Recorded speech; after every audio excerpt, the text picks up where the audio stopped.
Assalamualaikum warahmatullahi wabarakatuh. Alhamdulillahi rabbil alamin, wassalatu wassalamu ala asyrafil anbiya'i wal mursalin. Nahmaduhu wa nasta'inuhu wa nastaghfiruh, fa inna asdaqal hadithi kitabullah, khairal hadi hadi Muhammadin sallallahu alaihi wasallam, wa syarrul umuri muhdatsatuha wa kullu muhdatsatin bid'ah wa kullu bid'atin dhalalah wa kullu dhalalatin finnar. Wa qala rabbi shrah li sadri wa yassir li amri wahlul 'uqdatam min lisani yafqahu qawli.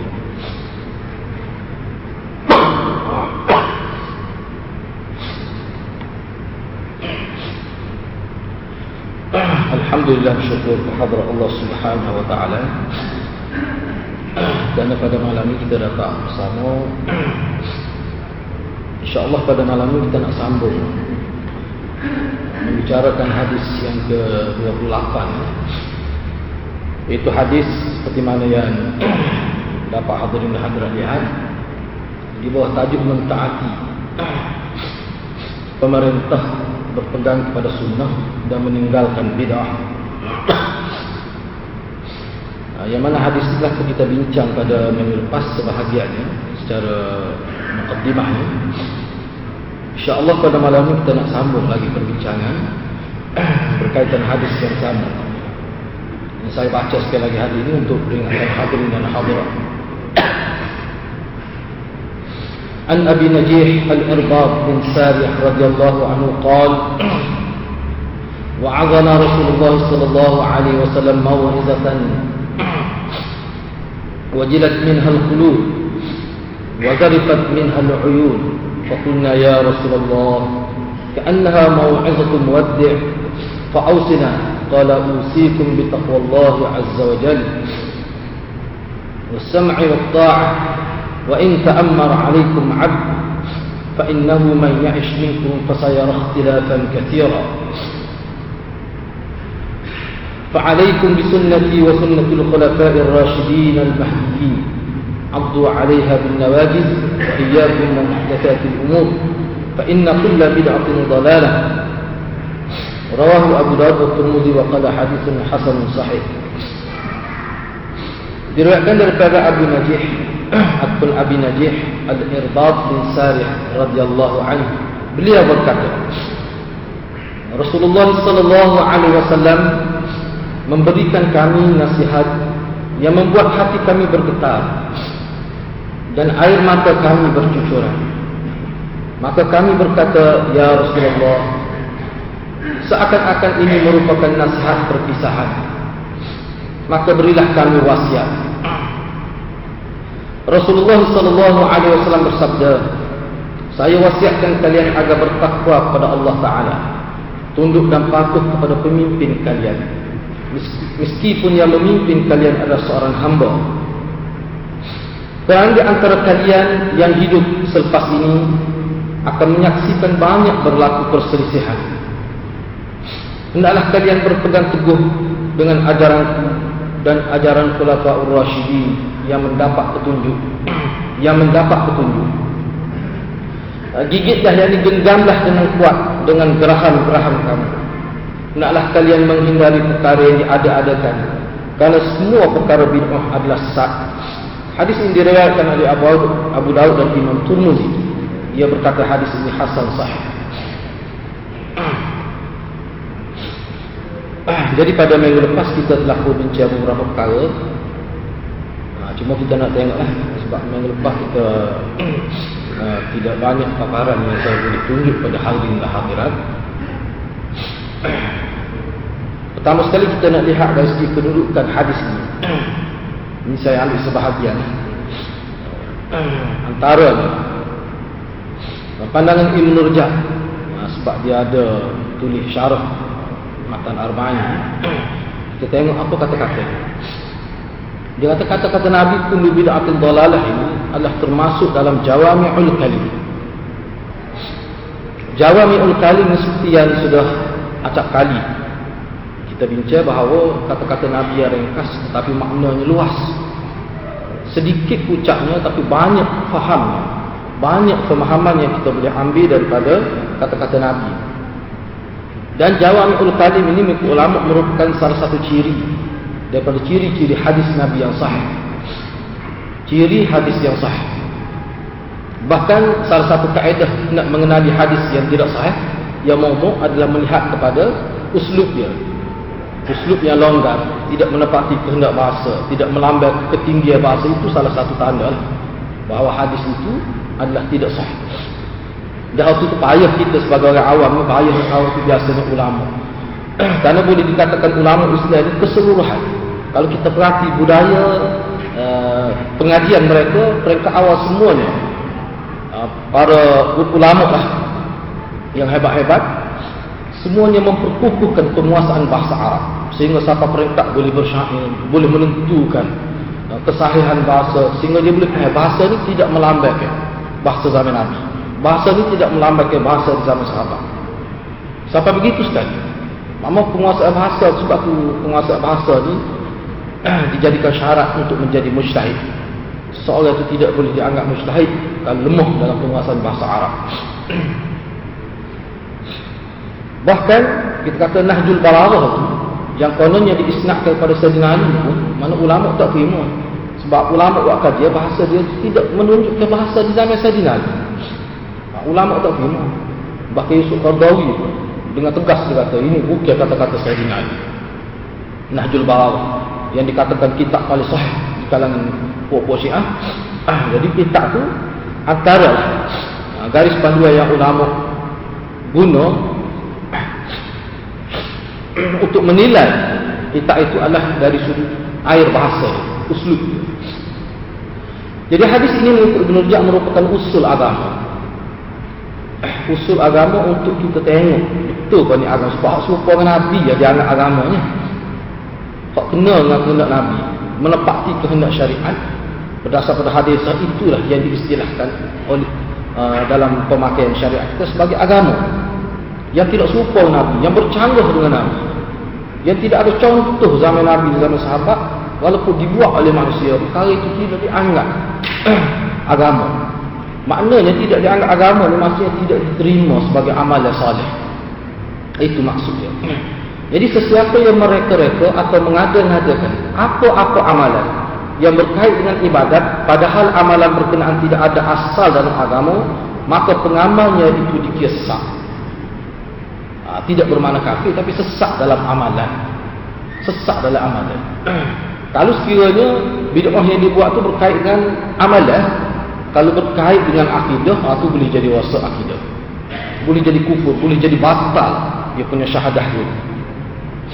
Ya benar tu kita akan bincangkan adalah contoh-contoh bid'ah akidah yang pernah berlaku dalam zaman umat Islam ni, apa dia. Jadi ulama telah senarai perkara itu. Amalan yang diada-adakan itu merangkumi persoalan i'tiqad, amalan perbuatan dan juga tutur kata. Setengah ulama kata termasuk juga niat seseorang. Apa yang tercetus dalam jiwa seseorang itu yang menyalahi sunnah, itu juga dikira sebagai maknanya perkara yang diada-adakan. Walaupun tidak dosa, tapi maknanya benda itu kalau dikeluarkan dari itu amalan, dia boleh menyebabkan dosa. Makna umum hadis. Secara umumnya hadis ini kita boleh faham bahawa Nabi SAW sentiasa memberi nasihat dan bimbingan kepada para sahabat, dan ianya mengikut keperluan dan kesesuaian. Juga kerana ada hal-hal yang mendesak tanpa terikat pada waktu-waktu tertentu. Dalam banyak hadis kita tengok Nabi SAW naik atas mimbar ni bukan pada hari Jumaat saja. Pak khutbah sambil berdiri tidak atas mimbar pun ada. Pak naik atas mimbar tidak pada hari Jumaat pun ada. Bila Nabi rasa perlu, Nabi bimbing, Nabi nasihat para sahabat, maka Nabi buat. Mengikut keadaan, berdasar pada keperluan. Kalau ada hal yang mendesak, maka Nabi buat. Maknanya yang kita boleh lihat di sini, mana keperluan, tengok keperluan. Tengok keperluan. Jadi ulama sebut, kenapa Nabi ni sebenarnya, kalau kita tengok Nabi, kajian ulama ni, Nabi ni sebenarnya dia lebih banyak bekerja daripada bercakap. Nabi lebih banyak melakukan. Misalnya dia nak sebut satu amalan, dia buat dulu. Mana Nabi ni dia membudayakan banyak bekerja daripada banyak bercakap. Jadi Nabi tak banyak cakap sebenarnya. Sebab dia antara ulama sebutnya pesyarah hadis itu, Nabi ni dia bimbang, kalau kecek banyak, orang kata orang jemu kecek banyak. Jemu kecek banyak. Yang pentingnya buat itu. Sebab tu Nabi budaya macam gitu. Jadi sahabat dia pun begitu. Kalau kita baca buku sahabat, memang sahabat dia tak kecek banyak. Tapi buat kerja banyak. Itu kisah sahabat. Dan takdir Allah SWT memang sahabat Nabi ni seorang yang kuat bekerja, kuat beramal.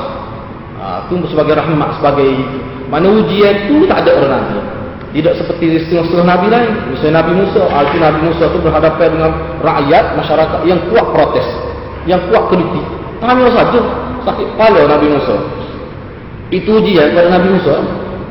Orang agak tu dia tahan. Orang tu memang banyak kecek semua. Pokok Bani Israel ni, pokok ni lah, pokok rakyat Nabi Musa kita kata. Nah, pengikut dia tu banyak soal. Jadi susah lah. Susah. Bekerjanya tak banyak.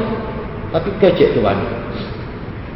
Dalam hadis ini Nabi SAW memberi penekanan dan menampilkan perwatakan yang serius semasa menasihat, sehingga sahabat menyangka seolah-olah ini pesanan dan nasihat perpisahan, dan barangkali mereka tidak akan bertemu lagi dengan Rasulullah pada tahun hadapan. Ini merunsingkan dan meresahkan, sehingga mendorong mereka meminta Nabi memberikan wasiat yang boleh menjamin mereka selamat dari kesesatan selepas ketiadaan baginda sallallahu alaihi wasallam. Sebab dia tengok gaya Nabi sallallahu alaihi wasallam tu pelik lah, dengan air muka yang nampak usuh. Bila Nabi bercakap sebelum tu ada dah disebut ulama, Nabi bercakap sebelum Nabi baca hadis ada dah vokal. Jadi benda tu sahabat tengok teruk lah. Macam mana ni Nabi? Kau Nabi ni sudah nak meninggalkan kita. Macam-macam bermain dalam minda para sahabat. Itulah yang mendorong dia minta kepada Nabi supaya wasiat kepada pesan nak pesan apa-apa yang mana boleh menjamin keselamatan kami.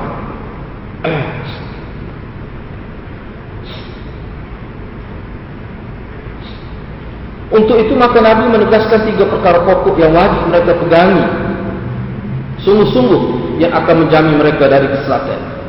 Jadi selepas itu Nabi sebutlah dalam hadis itu mana pun ulama kata 3 perkara lah. 3 perkara yang penting, yang besar, yang mana perkara inilah yang menjadi perselisihan umat dia di akhirat. Jadi 3 perkara yang dimaksudkan ialah yang pertama sekali mentaati pemerintah. Jadi hak ini kita akan bincang, minggu lepas saya sebut itu secara umum, hak ini kita akan bincang akhirat dah. Sebab taat kepada pemimpin ini tidak mutlak. Taat kepada pemimpin, ketaatan mutlak ini hanya kepada Allah dan Rasul sahaja. Ketaatan kepada pemimpin ini dia panggil taat muqayyad. Dalam istilah ulama, ketaatan ini dia ada 2. Dia panggil mana ketaatan secara mutlak dan ketaatan secara muqayyad. Ketaatan secara mutlak ini pada Allah dan Rasul. Pada Allah dan Rasul, aku tak boleh. Langgar tu dia rosak selalu akidah. Tak ada kompromi. Tetapi kalau taat kepada pemimpin, sama ada sahabat ke ataupun siapa saja selain Allah dan Rasul, maka ketaatan itu muqayyad, dia berkait. Kena tengok dulu pemimpin tu belah mana. Kalau dia jenis taat kepada Allah, jenis betul ikut sunnah, itu kita kena taat. Tapi kalau dia suruh kita, dia buat program yang bercanggah terang dengan sunnah, dengan akidah, dengan syariat, dengan akhlak yang Nabi ajar, haram kita taat. Haram kita taat. Perincian dia insya-Allah kita akan cuba bincang selepas ni. Yang kedua, berpegang teguh dengan sunnah Nabi sallallahu alaihi wasallam dan sunnah khulafaur rasyidun. Berpegang dengan sunnah Nabi dan khulafaur rasyidun. Sunnah khulafaur rasyidun. Yang ketiga, menjauhkan diri dari amalan mengada-ngadakan amalan-amalan baru dari agama, dalam agama, khusus yang berkaitan dengan ibadat. Khusus yang berkaitan dengan ibadat. Mana 3 perkara hadis ini Nabi nak takrir, Nabi nak tegaskan 3 perkara. Pertama sekali taat kepada pemerintah. Yang kedua kena patuh, ikut secara istiqamah sunnah Nabi dan sunnah para sahabat, khususnya khulafaur rasyidun. Itu kita akan bincangkan nanti. Apakah khulafaur rasyidun saja yang biasa disebut Pak Awal itu, ataupun bagaimana pandangan ulama-ulama semasa menguraikan khulafaur rasyidun ini? Itu kita akan bincang sepahnya. Yang ketiga, menjauhkan diri daripada amal bidah. Bukan sekadar buat, jauhkan diri. Jauhkan diri ini dia ada makna yang tersendiri. Apa makna menjauhkan diri? Apakah makna jangan buat saja? Kalau makna itu insya-Allah kita akan bincang kemudian. Itu 3 perkara besar perbincangan kita. Baik, sebelum itu kita nak lihat dulu kalimah-kalimah yang perlu kita faham. Ya, ulama hurah setiap kalimah ni saya pilih kira-kira kalimah yang penting lah, yang saya kira penting. Kalau nak urah semua tu jadi panjang lah. Yang pertama sekali, dalam hadis ni ada disebut Khulafaur Rasyidin. Apa makna Rasyidin? Rasyidin dengan arti orang-orang yang memahami kebenaran dan mengikut kebenaran berkenaan. Dia faham kebenaran dan dia ikut kebenaran. Itu maksudnya Rasyidin. Jadi ulama semasa menghuraikan Rasyidin, dia mari kalimah-kalimah yang bercanggah dengan makna Rasyid. Misalnya ada lagi dekat lawal tu, Al-Ghawi, itu lawal. Lawal, Ad-Dhal, itu juga lawal kepada Rasyidin. Kalau Rasyidin itu mana orang-orang yang memahami kebenaran dan mengikut kebenaran berkenaan. Ghawi itu yang kita kata jenis orang-orang yang terpedaya.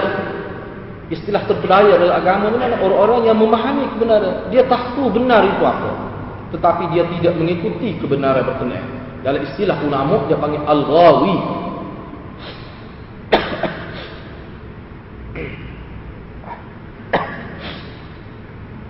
Dalam istilah ulama dia panggil Al-Ghawi.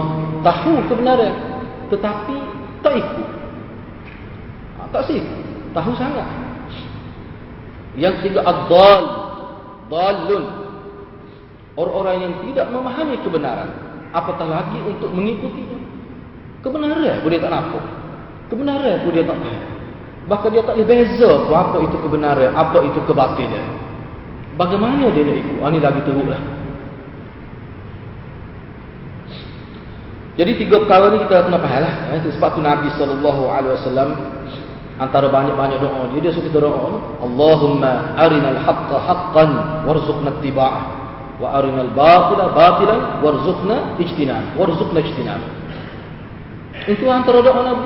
Ya Allah, berilah peluang, berikanlah rezeki kepada aku. Biar aku nampak rezeki dalam bentuk hidayah. Biar beri rezeki kepada kita, biar kita nampak yang benar itu benar. Lepas tu, selagi minta biar Allah beri peluang pada kita boleh ikut. Kalau kita nampak benar atau benar, kita boleh ikut. Mana kena minta dengan Allah Subhanahu Wa Taala juga.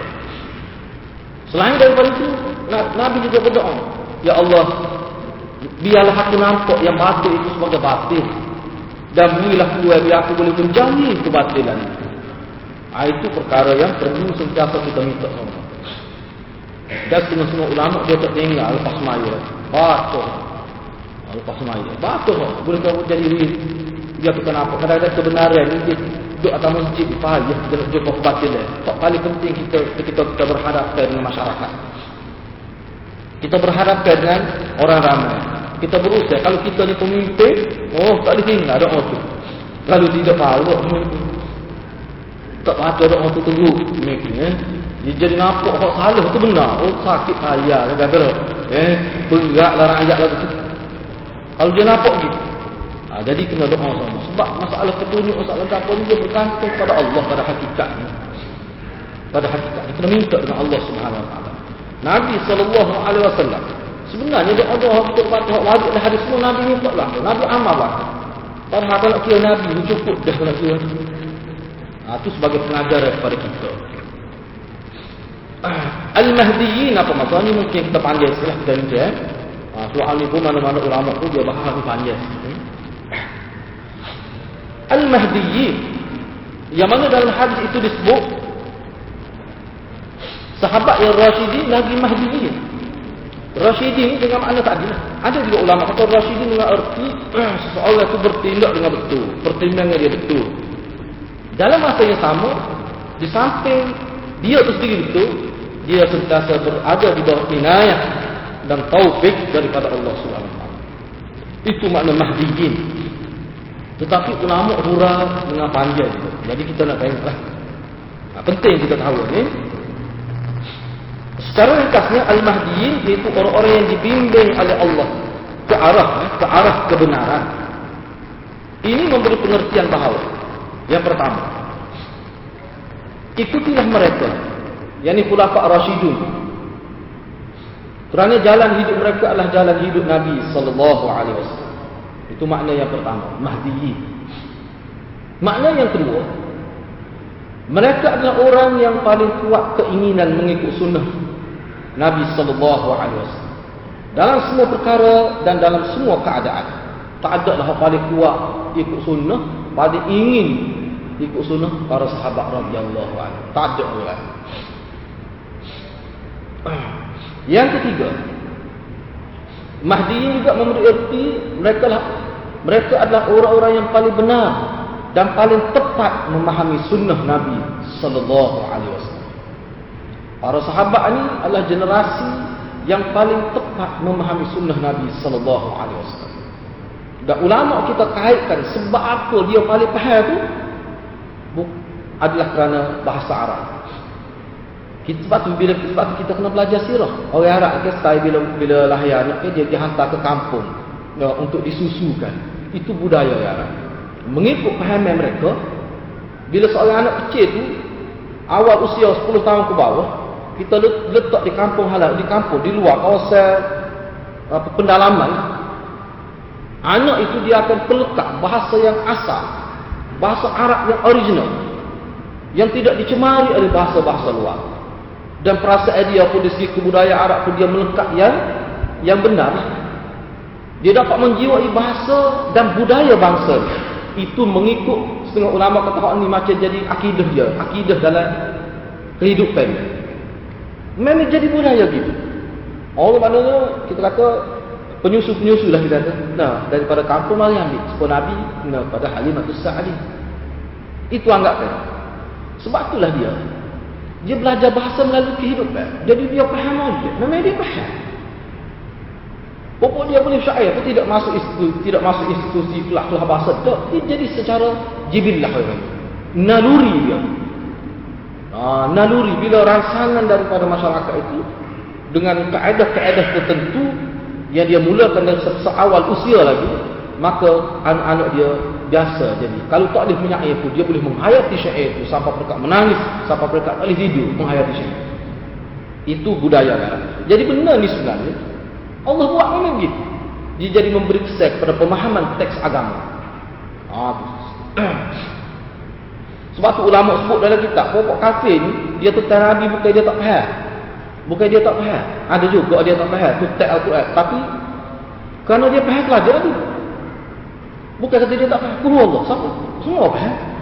Abu Jahal faham Qul Allah. Dia kerana dia faham tu sama ulama dia takut tu. Dia takut nak menerima gagasan ataupun satu kita tak akidah bahawa Tuhan itu esa. Satu. Dia takut. Lepas tu dia takut kita ajak manusia ni semua mengabdikan diri pada Allah. Dia takut. Takut tu kenapa? Ini kerana kepentingan peribadi, kepentingan puak, kepentingan politik, macam-macam lah ada. Penyakit masyarakat Arab pada waktu itu. Dah kalau semua orang taat kepada Allah, tak jadi hamba, lepas tu kita ni hamba sendiri tu. Banyak ni hamba ni. Lepas tu lagu mana? Jadi orang tak boleh taat kita. Jadi ajaran Islam ni taat ni boleh tengok dia betul gedek dengan Tuhan. Jadi berat tu mengganggu urusan kita tu. Secara ringkasnya begitulah. Hadirin boleh lihat dalam sejarah.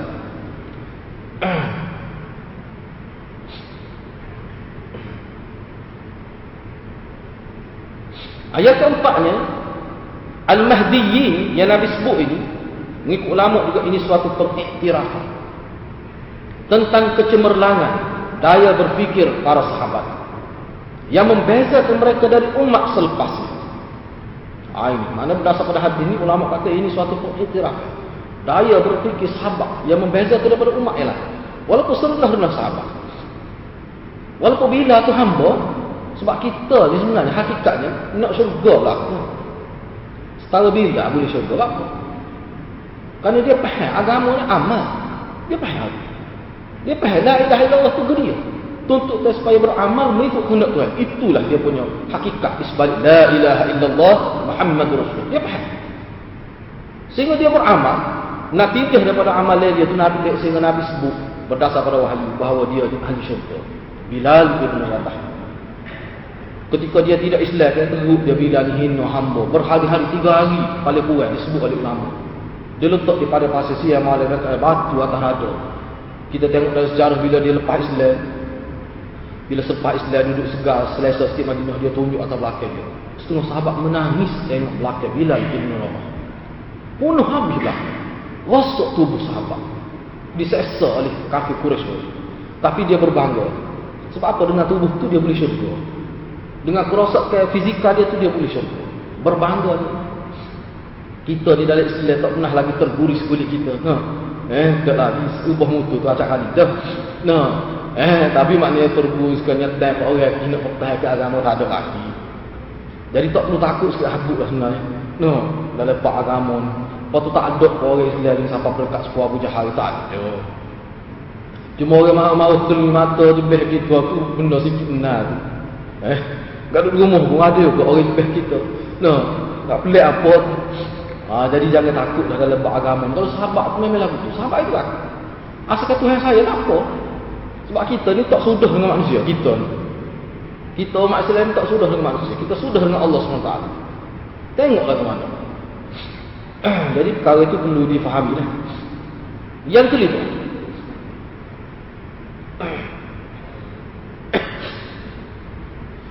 Al-Mahdi juga bererti difaham oleh ulama faham berdasar pada mana Al-Quran dan hadis yang lain. Ini juga merupakan satu pengiktiraf lah kepada perjalanan hidup mereka, yakni Khulafaur Rasyidin secara khusus dan sahabat-sahabat lain. Perjalanan hidup mereka yang unik dan istiqamah di atas sunnah Nabi sallallahu alaihi wasallam yang menatijahkan ketinggian nilai pemikiran dan pertimbangan yang betul. Sahabat ni pertimbangan dia betul. Selain daripada itu, fakta yang berkaitan lah.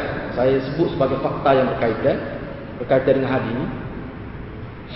Ulama menyebutkan maksud hadis ini umum kepada Khalifah Rashidah yang lain, dan tidak tertumpu pada 4 orang khalifah yang awal sahaja.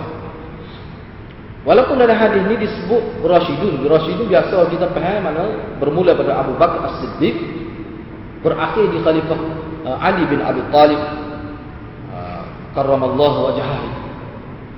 Sedangkan ada hadis-hadis lain Nabi sebut mana khalifah, istilah khalifah dia 12 orang. Mana ulama melihat keseluruhan. Bila dihimpun dalil-dalil itu, maka ulama buat kesimpulan maksud hadis ini sebenarnya dengan lihat kepada hadis-hadis lain, ia menunjukkan bahawa Khalifah Rashidah ataupun Khalifah Rashid itu termasuk juga lah hak lain selain daripada 4 orang. Bahkan yang tentunya Muawiyah bin Abi Sufyan itu termasuk Khalifah Rashidah juga. Muawiyah bin Abi Sufyan itu dia khalifah. Walaupun setengah-setengah banyaklah kitab sebut kan tentang keburukan dia Yazid, itu cerita yang tak betul. Mana hadirin-hadirat kena faham, Muawiyah ni mana seorang tokoh sahabat besar, bukan tokoh kecil tu. Kena tengok molek. Sebab tu ulama kata kalau baca buku, sehingga Khatib Baghdadi kata dalam kitab dia, mengikut kajian dia, semua fakta-fakta, cerita-cerita yang menyebutkan keburukan sahabat, lepas tu tidak disebut, tak ada pernyataan bahawa dimaafkan oleh Allah ataupun dimaafkan oleh Rasul, ataupun turun ayat memaafkan mereka, ataupun hadis-hadis yang menyatakan Allah maaf. Ada cerita sebut tapi tak ada pun. Semuanya adalah palsu, kata Khatib Baghdadi. Mengikut kajian dia, tak ada satu tak ada. Sahabat yang ada sampai peringkat zina tu. Tapi kita kena tengok bila dia melakukan zina, lagu mana tindakan susulan dia. Dia berseruah diri dia pada Nabi sallallahu alaihi wasallam, haddi alayya, tunaikan hukum had kepada saya. Mana ada berlaku yang Musa yang sudah berkahwin Nabi rejam sampai mati. Mana benda tu, itu sahabat. Kesalahan dia buat, dia berani. Dia tidak lari pakai lisiah, tak kira jelit. Tapi dia berani berhadapan dengan masalah tu. Itu sahabat. Kita tidak pernah kata sahabat itu maksum, tetapi jiwa dia, iman dia. Sebab tu dalam hadis Nabi kata kalau nak banding iman Abu Bakar dan iman sahabat-sahabat lain, dalam hadis lain sebut secara kata mana iman sahabat ni.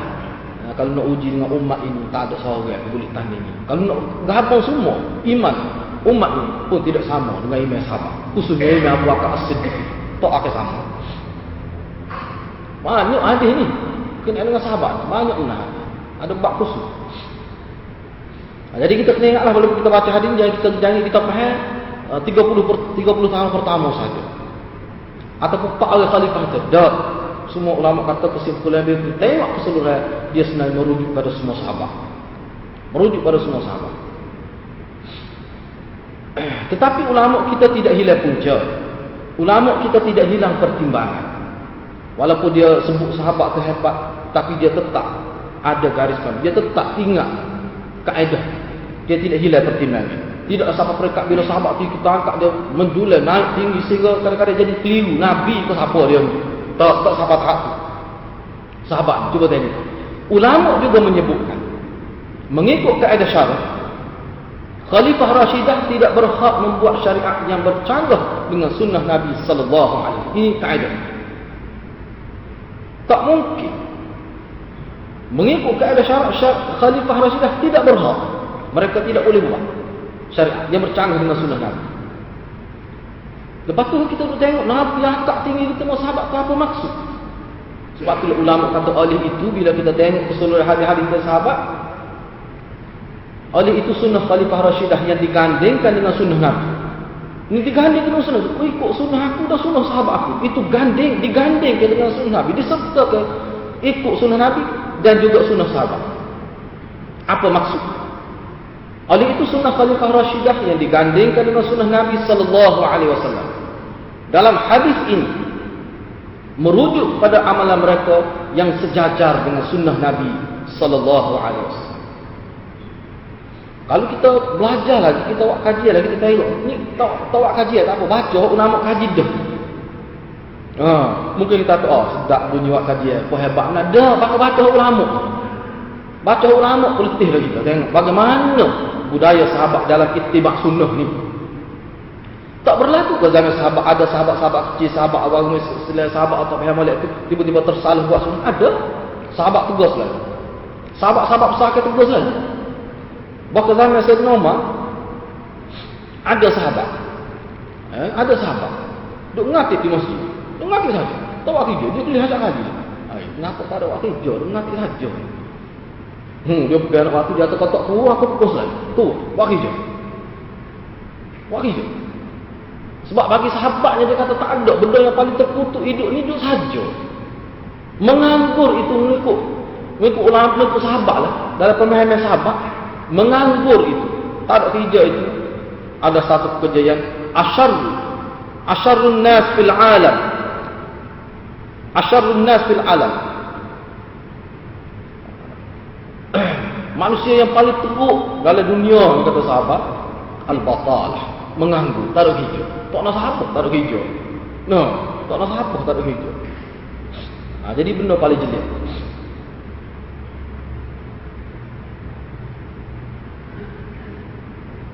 Jadi pengiktirafan Nabi sallallahu alaihi wasallam kepada sahabat dalam hadis ini menunjukkan bahawa mereka tidak akan menyelewengkan agama selepas kewafatan baginda sallallahu alaihi wasallam. Ini fakta yang sangat besar ini, bukan fakta kecil ini.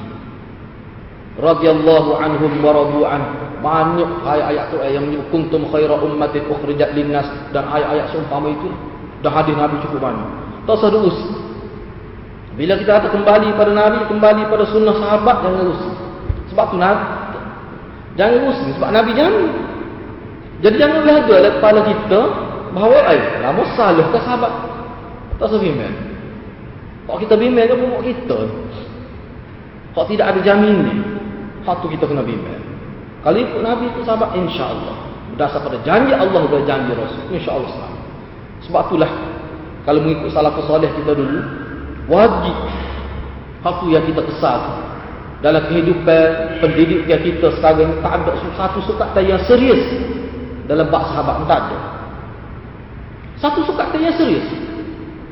Hak ngaji di bab doa itu sebut gitu tutup pun. Ya adalah ustazah nak ambil cerita sahabat, dia ambil dalam internet, kena dalam website Syiah, neng belajar. Jadi kita dah sapa pada saya, Tak tahu mana pula ni, Ustaz Hamid mana? Melalui orang puan lah, tidak direct. Saya kata minta dia punya alamat dia tu, alamat dia. Kejut kita buka. Mereka tak tahu ke apa. Dan mari daripada Indonesia. Ambil satu week kau belajar.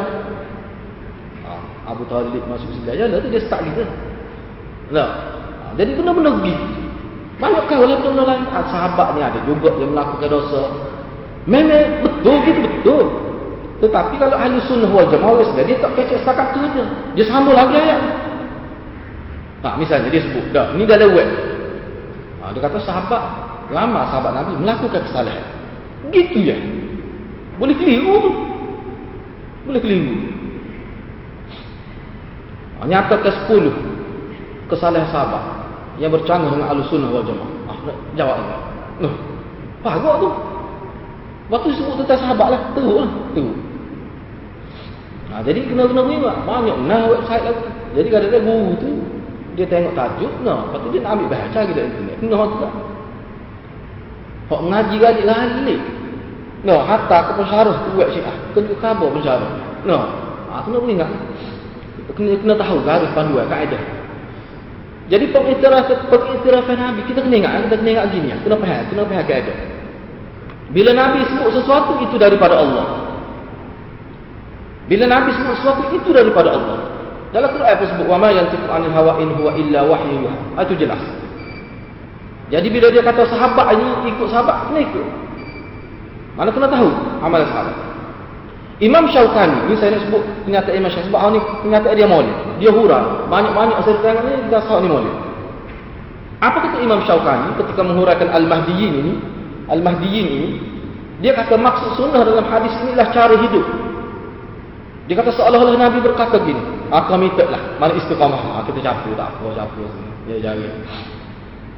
Kami taklah kamu dengan cara hidup aku dan cara hidup khulafa' rasyidun. Kerana cara hidup mereka adalah cara hidup Nabi sallallahu alaihi wasallam. Para sahabat khususnya khulafa' rasyidun merupakan orang yang paling kuat keinginan dalam mengikut sunnah Nabi sallallahu alaihi wasallam. Dalam apa keadaan sekalipun. Mereka sangat takut berbeza dengan Nabi sallallahu alaihi wasallam dalam hal yang remeh-temeh, apatah lagi dalam perkara besar yang melibatkan usul agama. Kalau kita tengok cerita sahabat ni, kadang-kadang orang panggil ittiba' suri.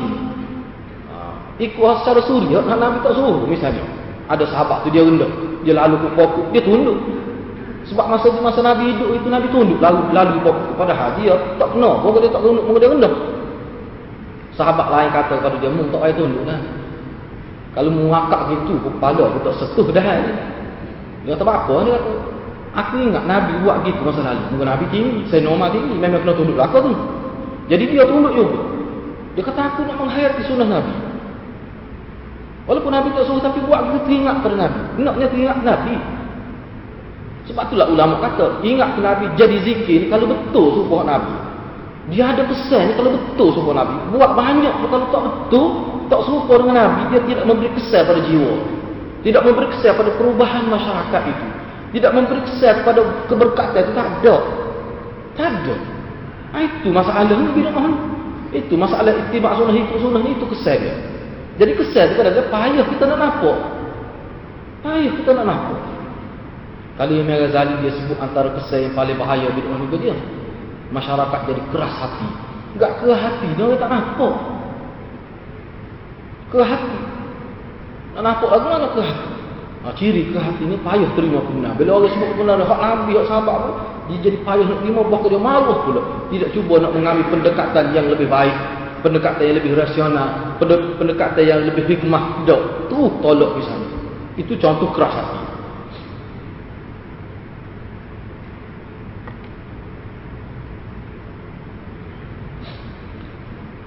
Apabila mereka tidak menemui dalil dalam kitab Allah dan sunnah Nabi, maka mereka akan berijtihad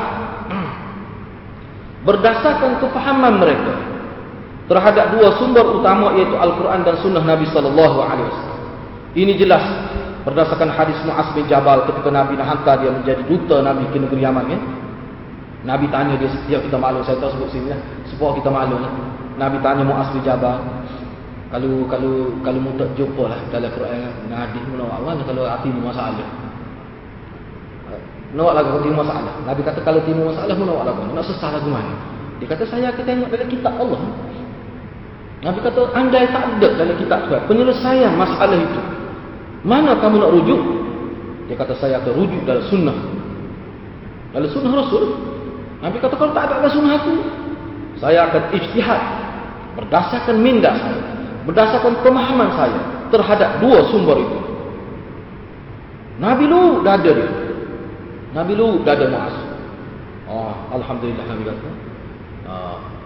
Nabi pujilah. Selamat ya. Allah memberi taufik pada rasul-rasul Allah, pada utusan-utusan Allah. Dia ni utusan Allah, Muaz ni utusan Rasul Allah. Maknanya Muaz lah. Gitu. Jadi mana itu pengiktiraf sahabat. Sini mungkin timbul kemuskilan kita nak berhabis ni sebab lepas kita nak bincang hal lain. Mungkin timbul kemuskilan. Apa perlunya kepada sunnah khulafa ar-rasyidun jika mereka berhak beramal dengan apa akal mereka? Jadi Nabi sebut sunnah. Saat ini kita kata sunnah khulafa ini maknanya hak sejajar dengan sunnah Nabi. Tapi tengok dari sudut lain, dari aspek lain, dari beberapa kenyataan lain, kita nampak Nabi macam khulafa ar-rasyidun macam ikut akal. Berdasarkan ra'i, berdasarkan akal lagu mana? Mana ikut akal? Mana seolah-olah lagu mana?